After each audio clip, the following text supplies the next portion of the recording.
equals does your device need fixing? We offer a free diagnosis.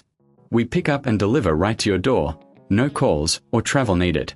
We send you a quote before repairing, and only go ahead if you approve it.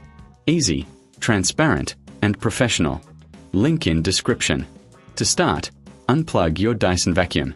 Gather your tools, a screwdriver, a new cable, and a cloth for cleaning. First, remove the screws on the handle. Keep them safe for reassembly. Next, gently pull apart the handle to access the internal components.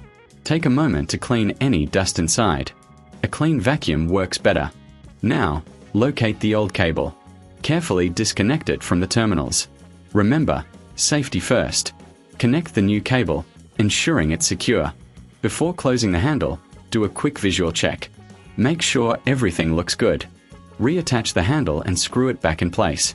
Finally, plug in your Dyson and test it. If you need help, remember we offer professional diagnosis without obligation. Enjoy pickup and delivery at your home, so no calls, no travel.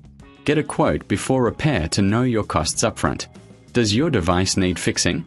We offer a free diagnosis. We pick up and deliver right to your door, no calls or travel needed. We send you a quote before repairing, and only go ahead if you approve it. Easy, transparent, and professional. Link in description.